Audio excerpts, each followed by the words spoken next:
You can tell how greedy and economically ignorant people are by the barrage of letters that a wealthy person receives pleading for money. I receive as many as 3,000 letters a month from people I don't know. Though the age and occupation of these people vary, most of the letters are blunt requests for money. While a tiny fraction of these people may genuinely need the money, unfortunately it's impossible to distinguish them from those who habitually beg for money. Being rich has its pleasures, but as you can see, it's not a worry-free existence as many people think. Money can give a person many things, but it can also make things strange. The effect that money has on someone varies greatly depending on their moral values, intellectual level, attitude towards life, and so on. As I mentioned earlier, if you're a business person, the best way to use your money is to invest it in your company. If that company can provide better products and services at lower prices for people, that would be great. Business people should establish and run their companies to contribute to the sustained growth of the world economy. That's how wealth can be justified, and if you're a working business person, that's where you'll feel the greatest satisfaction. I also strive to use money in that way. The purpose and goals of the various companies I have invested in are exactly that. I believe that using the money of successful entrepreneurs for the world economy and humanity is ethical. Successful executives, leaders, and innovators are usually extraordinary individuals.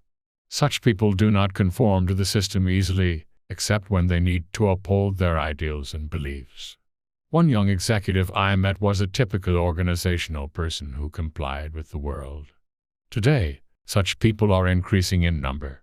His attire, manners, attitude, and way of thinking all felt artificially stereotyped. He seemed to think that doing what others tell him is essential to succeed.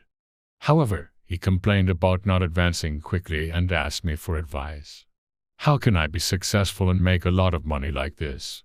I answered, there's no certain formula, but one thing I can say for sure is to stop trying to dress, speak, act, and think like the people you see on the streets. If you do that, you'll be able to succeed faster. Try to be someone who doesn't follow what others say, and become an individualist with a unique personality. If you realize how fast and effective this method is, you'll be surprised. I doubt my words had a big impact on the young executive because he was too devoted to obedience. He'll go through life mimicking the words and actions of others whom he thinks are right and safe. He'll try to prove that he's a stable and reliable person, while adhering to arbitrary rules and customs. However, in that process, he'll reveal how little imagination and initiative he has. People will notice that he's not an exceptional talent, so he'll never achieve the success and wealth he desires.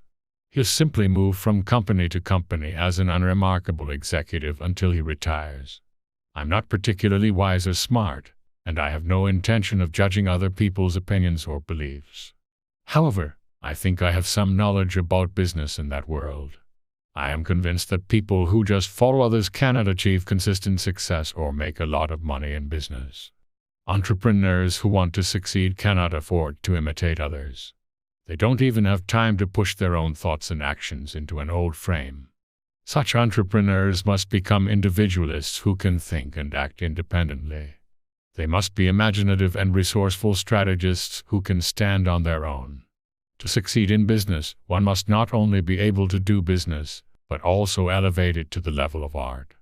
The retrogressive nature of successful entrepreneurs is well reflected in the way their companies operate and conduct business. There is a fundamental difference between successful entrepreneurs and their average competitors. Those who cannot tolerate formal conventions or other people's arbitrary assertions may exhibit such tendencies through unusual behavior. The late John D. Rockefeller had a habit of giving away 10-cent coins wherever he went, and Howard Hughes was famous for wearing tennis shoes and a gaping shirt. Bernard Baruch held important business meetings in his contributing bands. In addition to these three, many other millionaires showed off their individuality and didn't care if people thought they were strange. Of course, dressing uniquely or behaving strangely doesn't automatically lead to success. You won't become rich overnight either.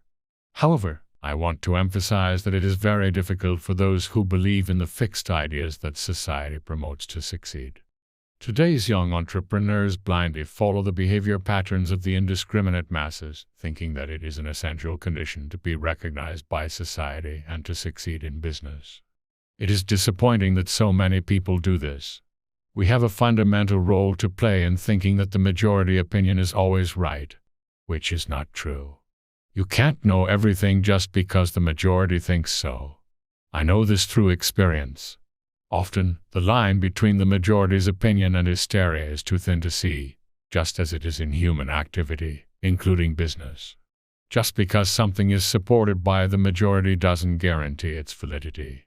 It's often the minority who stick to their own opinions, ignoring the clamor of the majority, that reap the greatest rewards. Such examples are easy to find, but the most dramatic ones occurred during the Great Depression. In 1931, the Rockefeller family began building the Rockefeller Center, which would become the largest commercial entertainment facility in the United States, privately owned at the time. Most American businessmen considered the project crazy. They nodded their heads in agreement with the prevailing opinion that the US economy was doomed and predicted that the giant skyscraper would remain an empty shell for decades. The Rockefeller Center would become the largest white elephant in the world. Rockefeller Sr. was ridiculed for pouring money into a seemingly doomed project, but the Rockefeller household did not waver. In the end, their project proved highly profitable and they proved the majority wrong. Conrad Hilton's story is similar. While other hoteliers were busy selling off their hotels, he bought and built more. It is widely known how successful Conrad Hilton was in going against the grain. I too started buying stocks during the Great Depression. With prices plummeting, everyone expected them to fall even further. But people were selling off their stocks like crazy, with only the idea of salvaging something before the ultimate economic disaster, predicted by the majority, struck. I, however, continued to buy stocks without hesitation. What was the outcome? The various stocks that I bought in the 1930s have risen more than 100 times since I bought them. Some stocks that I focused on purchasing have brought me a net profit of 4,500% over several years. I am not bragging that I invested well.